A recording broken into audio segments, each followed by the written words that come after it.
we take you to this ancient land of the Pharaohs and their gods. It is the first great human civilization, thousands of years older than the Greeks and Romans, that concentrated in preparing for the afterlife, united by the eternal Nile, a verdant oasis in a parched desert. What secrets lie beneath the sands?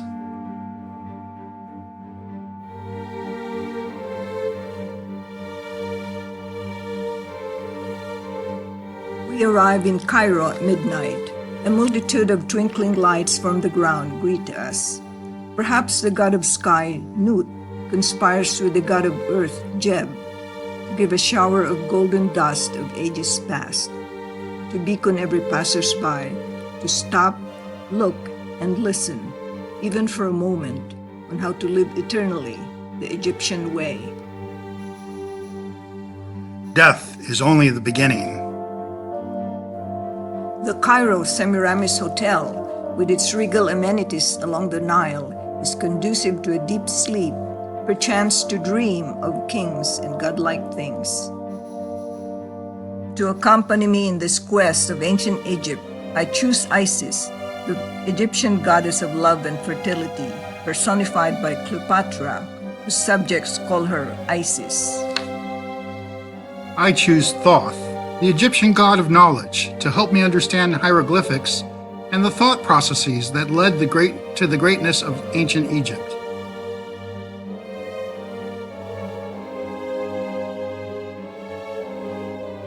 Our quest begins at the Egyptian Museum with our OAT trip leader, an Egyptologist. We are a small group of 19.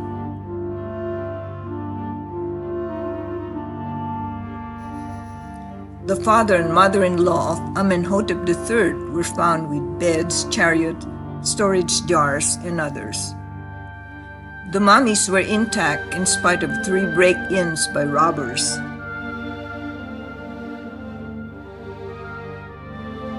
Yuya's wooden sarcophagus was decorated with gilded figures. The 2 ends are that of Thoth. This is farm life in the afterlife.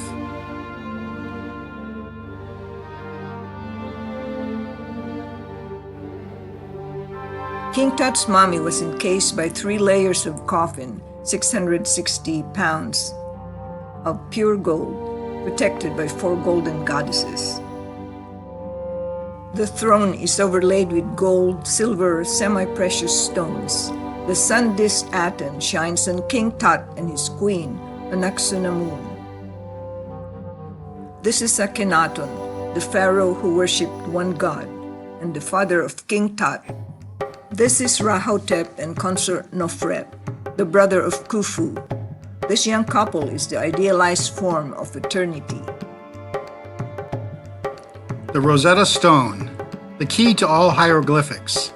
Without it, we'd never be able to read the story written on the walls of the king's tombs. In the middle is the hieroglyphic alphabet. Each symbol represents a sound. Some images have a single meaning, as in man or woman. An example of all sound, look to the left at the word meditate. In Egyptian, it is Nikkei. Spell it out reading top to bottom, left to right. Look at the symbol of each letter. N is an image of water, K a cup, A a bird, and Y 2 feathers or 2 streaks. An example of both sound and meaning, look to the right, a combination of hieroglyphics spelling with the symbol of feet indicating motion, meaning going. The whole sentence reads, meditate on all things ongoing. Sentences may be read vertically from top to bottom or horizontally from left to right or right to left, always towards the face of the pictures. On the Nile is Cleopatra's barge.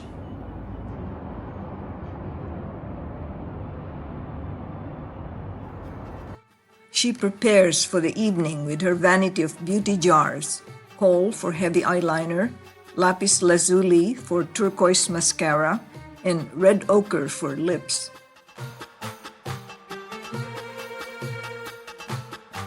Who is this Cleopatra?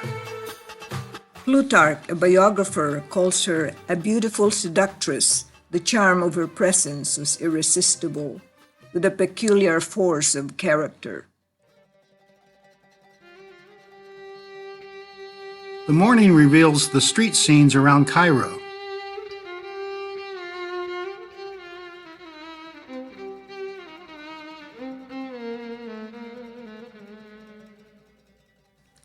There's the ever-presence of police to protect tourists, and a goddess for protection too. Our guide takes us south to Memphis, the first capital of Egypt. He points out that on the east where the sun rises is the Green Valley, the symbol of birth. On the west where the sun sets is the Yellow Valley, the symbol of death and the burial place. This massive sculpture, fitting for a god, was carved from one piece of limestone. How can you tell its identity? The cartouche on its wrist tells his birth name and coronation name, that of Ramses II. He was made by the best sculptors. Look at his polished muscles, his lips hinting a smile of pride. And there's my favorite god of knowledge, Thoth, with Horus, Anubis, and a jackal. Perhaps I could find a souvenir of Thoth here. The vendor gives me a statue of Thoth. How thoughtful. Through sand and dust we arrive at Djoser Step Pyramid, the first ever built. The master architect is Imhotep. Time for a photo shoot. Who wants to crawl inside a pyramid? I do.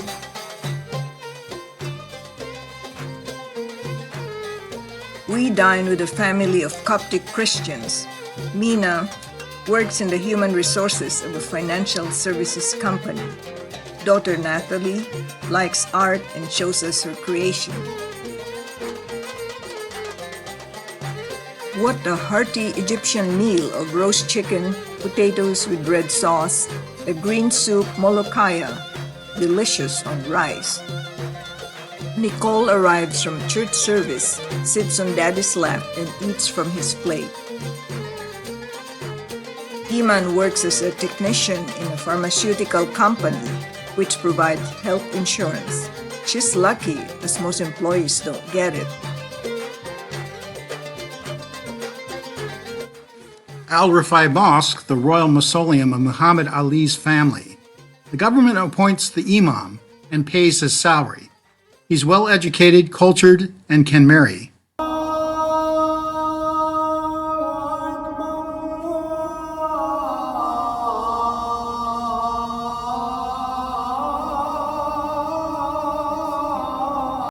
We are here in the middle of Ramadan, a whole month of fasting from sunrise to sunset. No food, water, or sex, to control desire by experiencing what the poor feel when hungry. But after sundown, they party.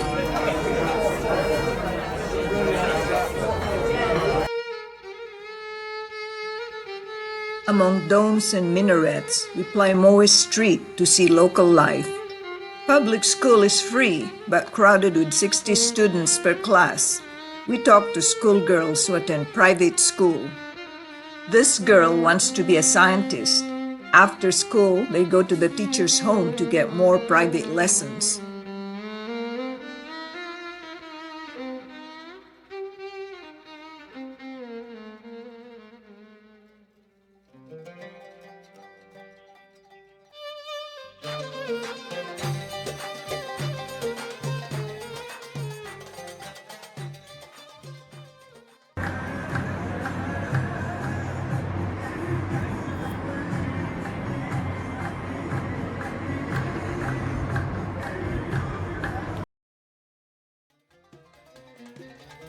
We visit the most important and largest religious building ever built for Amun-Ra. We walk a long avenue of sphinxes with a ram head and lion body. The ram is a symbol of Amun-Ra. Each sphinx protects between its legs a small statue of Ramses II. This is Ramses II and one of his wives. It has a huge hypostyle hall with 134 pillars. Note the intricate carvings, not seen in Greek or Roman pillars.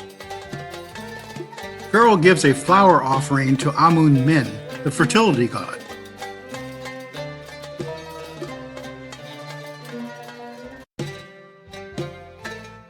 I'm filled with awe at the magnitude of these columns and at the highest obelisk that Hatshepsut built for the king of the gods, Amun. Hatshepsut built 4 obelisks, engraved with their names, titles, and dreams. We board our ship Nefertiti for a 7-day cruise on the Nile. That we're finally on this great river of Egypt.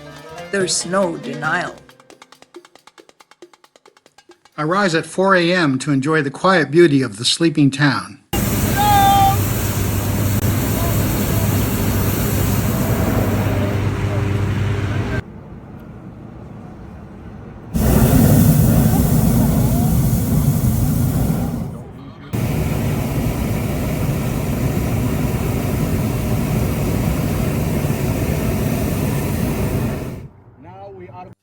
Notice the green oasis side by side with the parched desert, where the kings and pharaohs are entombed with lavish treasures to ensure eternal life. Today, we visit the farm via Felucca. Our host is in Mecca, so he gave his job to his son. Tahan is 17 years old and going to Quran school. 250 families thrive by planting wheat, corn, cabbage, mangoes, diverting the Nile for irrigation. This is a one-class school. They speak fluent English. One teacher is feisty. She's 26, still single, while her friends have 4 kids. Does your mother force you to marry, we ask? She wished, she said. Last year I wanted 5 boys. Now if I can have 1, that's good enough. They don't want their photos taken, but if you join them, they feel honored. This kindergarten nanny trained for 3 years online. She reads a story in French or German. They may not understand it, but can translate and get used to the accent. They are more advanced than we are.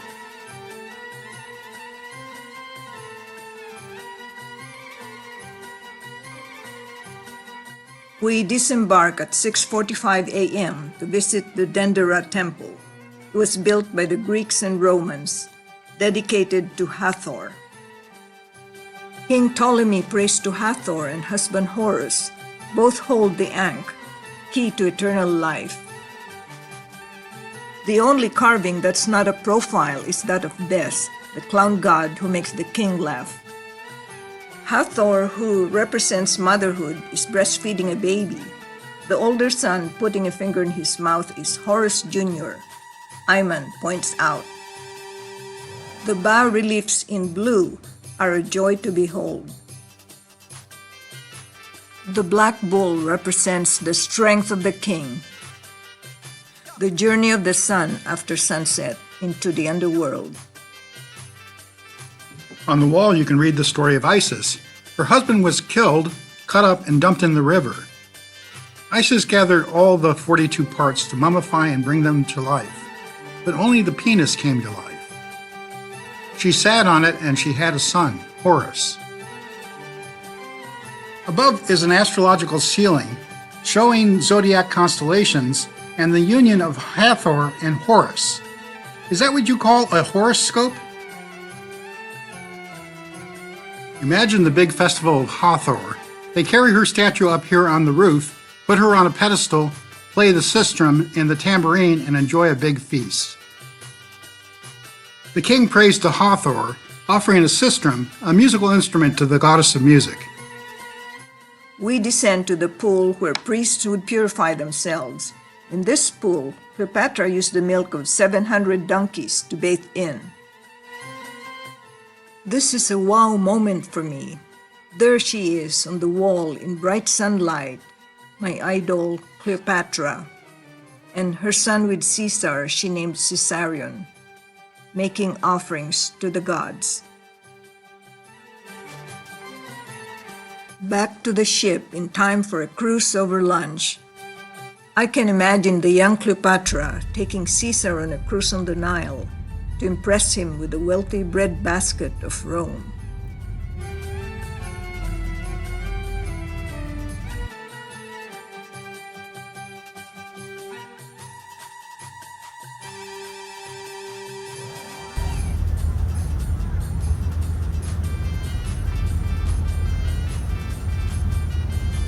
He was also impressed by her intelligence and her subjects' loyalty. Thus, Caesar made Cleopatra Queen of Egypt. Our ship is owned by Overseas Adventure Travel, or OAT, and each room has a balcony. What's the ruckus? Two vendors tied their boat to our ship to haggle with the guest for a couple of hours.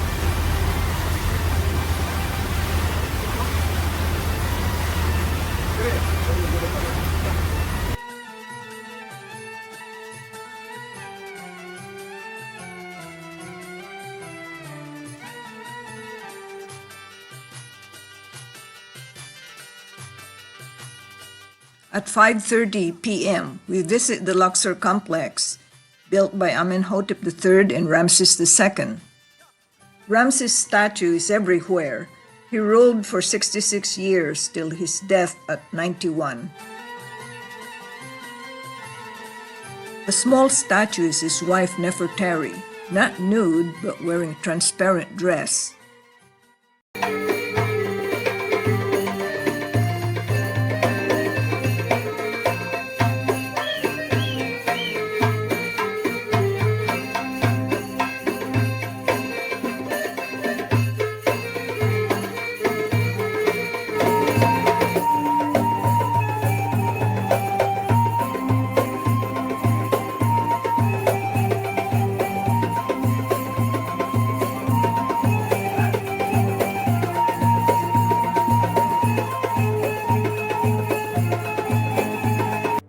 To evade the 105-degree heat in April, we start at 6:30 a.m.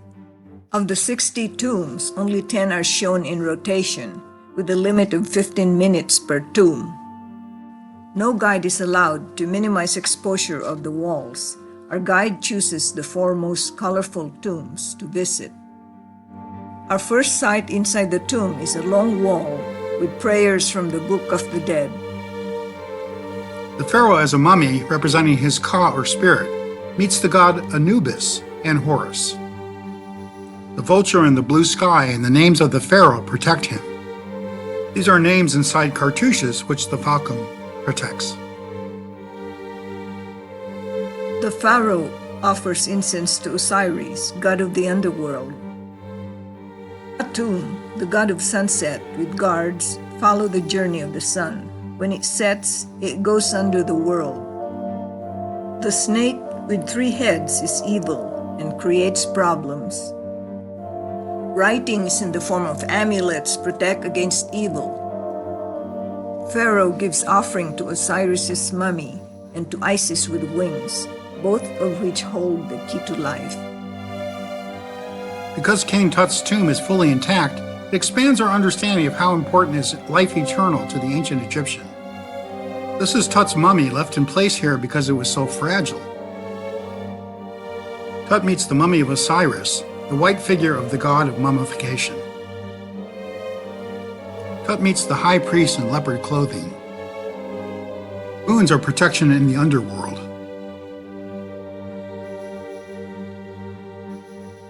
What's unique here is the display of power. Enemies upside down are thrown in hell. Pharaoh gives an offering to Osiris. The birds with human heads are souls of the dead pharaoh. Guards kill the 3-headed evil snake and crocodiles, clearing the way for Pharaoh. The coffin is on its journey going down. Pharaoh meets Ma'at, wearing 2 feathers for justice. Ma'at weighs his heart against a feather. If the heart is heavy, he is evil. If light, he is light-hearted or good. This is the sarcophagus cut up by robbers. Nearby are the tombs of the nobles. Taking the place of Iman, I lead my group up the long ramp to pay homage to a great female pharaoh, Hatshepsut. The Sphinx is of Hatshepsut, the regent to her 12-year-old nephew, Thutmose III, whom she sent to Memphis. She built this magnificent and biggest mortuary temple, a masterpiece. Imagine the lovely gardens left and right, with trees coming from abroad. She also increased trade of exotic goods from Somalia, winning for her the title of a pharaoh. When she died, the young king in revenge defaced her images on the walls. Back to the ship to cool off and enjoy some Egyptian delicacies.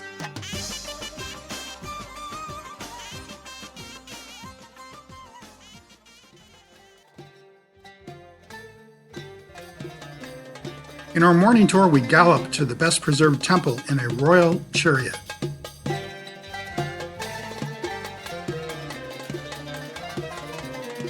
This is the temple of Horus, the falcon-headed god of the sky and war. 2 falcons greet us. 2 sleepy dogs guard the entrance. Cat god Bastet must have protected the cat to slip past the guard dogs.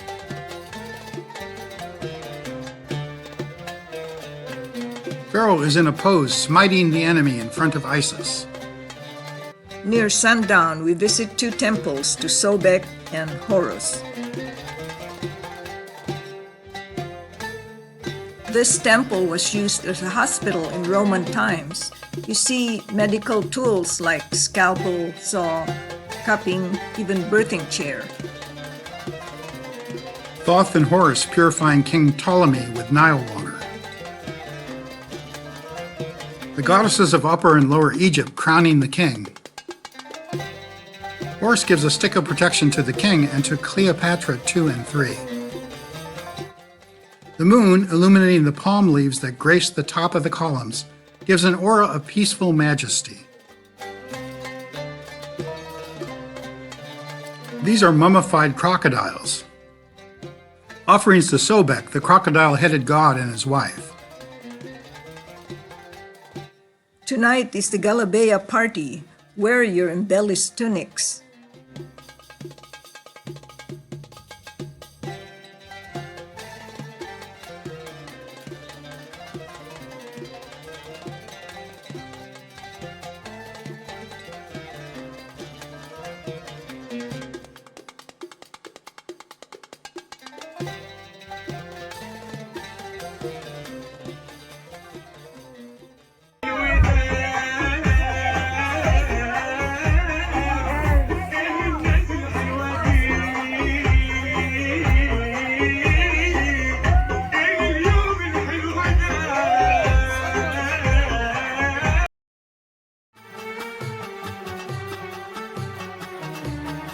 This temple was moved down to Agalika Island to save it from flooding by the Aswan Low Dam.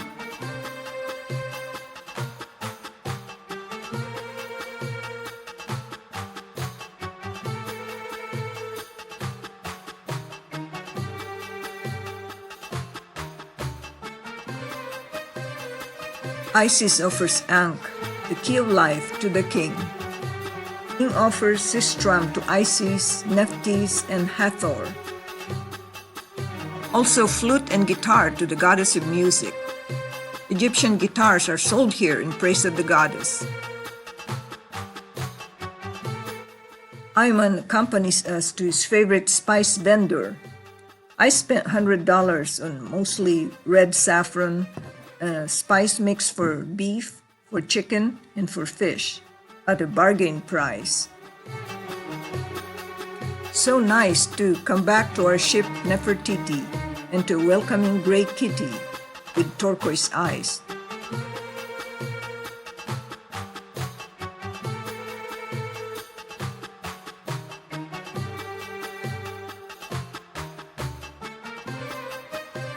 Nubian houses in Tushka town were built to encourage people to move to escape the flooding caused by the high dam. Kids sliding down the desert mountain, dipping a foot in the Nile.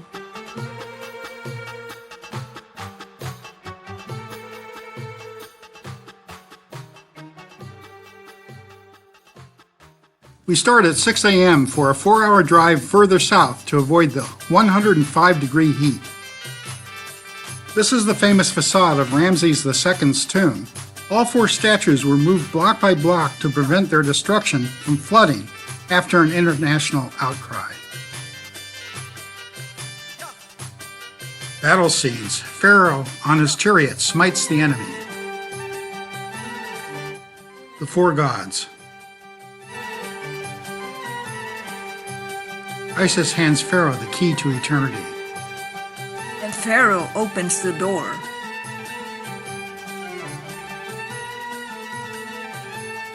Vilma points to Nefertari, a Nubian favorite wife of Ramses II.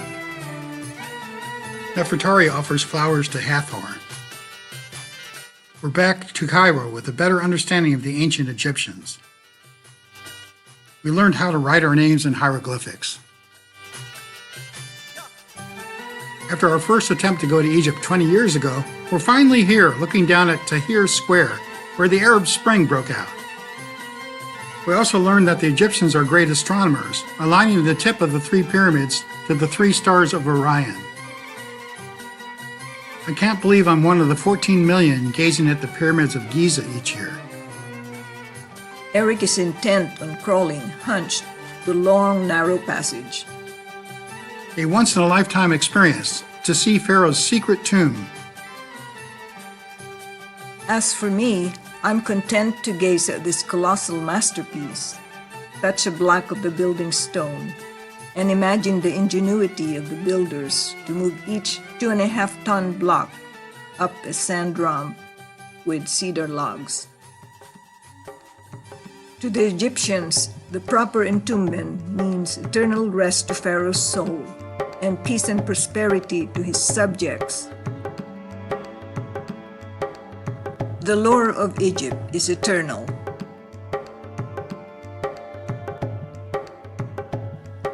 There's an endless stream of buses.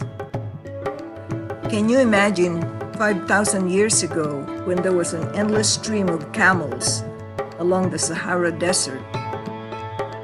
We shall see. Eric and I don our camel headgear and choose our camel.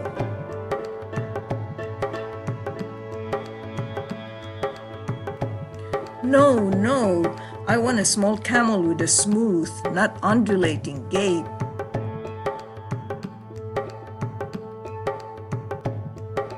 Look, I can touch the tip of the pyramid.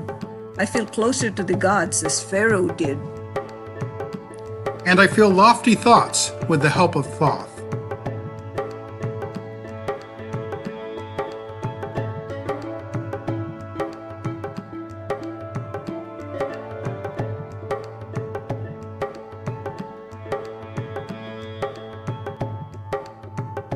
The camel says, after carrying Vilma, I need a snack. And after carrying Eric, I need a long nap. The Great Sphinx of Giza was built in front of the pyramid of Pharaoh Khafre, son of Khufu, to serve as his portrait.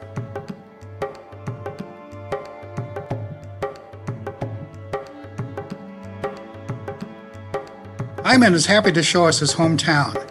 He's always in a good mood, in spite of fasting all day. In Egypt during Ramadan, you can't get fast food. He buys us a sweet treat of Egyptian dates. This is the first food they eat after a long daily fast.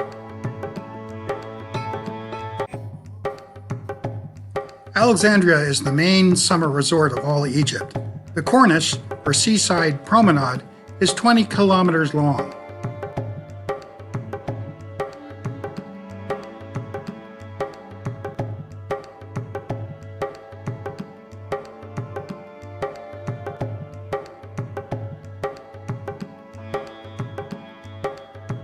Our lodging for 3 days is the Helnan Palestinian Hotel. You need a ride from the gate to our hotel. This complex, owned by King Farouk, sits on the Montessa Gardens. This former palace is now the presidential palace. Our deck looks out to the Mediterranean. At sundown, some Muslim families pay to enter the grounds on Montessa Gardens for a picnic. They call it breakfast after all day of fasting. Our tour group opts for dinner at a local restaurant to taste the stuffed pigeon, which you eat with your hands.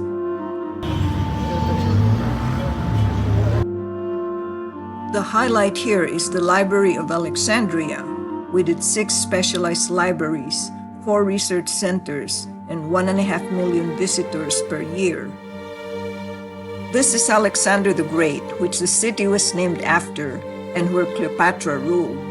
The sun disk symbolizes the rise of knowledge from the sea. I'm sure Thoth is very happy. This ramp, Ayman explains, symbolizes the passing of that knowledge from the library to Alexandria University nearby. This modern library is a magnet to lovers of knowledge like Vilma and I, and our fellow traveler, Connie.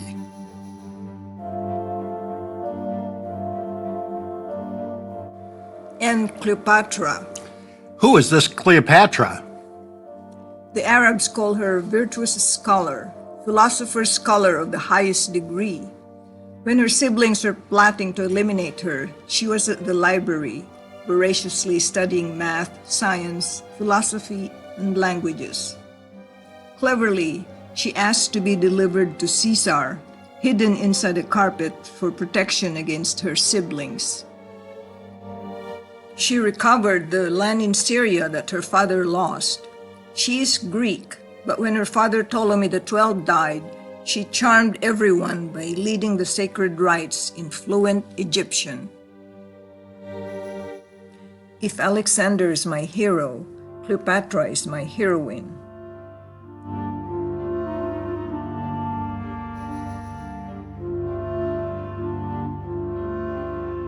A visit to the National Museum brings out another secret from the distant past.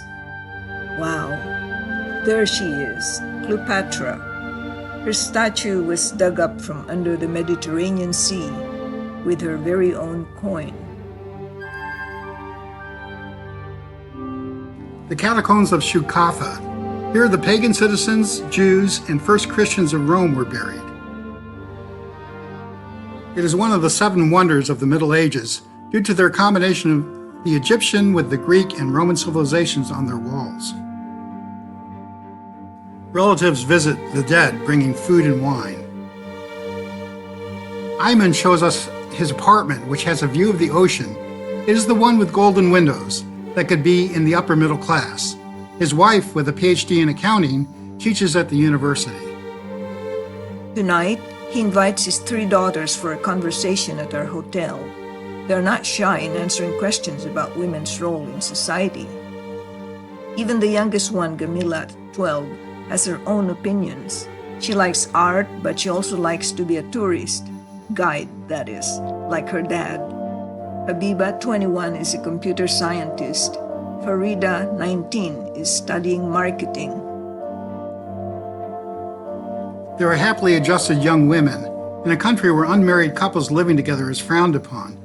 I'd say they are the real feminists, with a bright future, taking education seriously, unafraid to study the sciences or engineering, and wear the veil only on their own terms when they are ready. The night is young, and we sit in peace and quiet by the Nile River. As a farewell, we try shisha vaping, a favorite pastime here, as we entombed in our mind our happy and precious discoveries of eternal Egypt.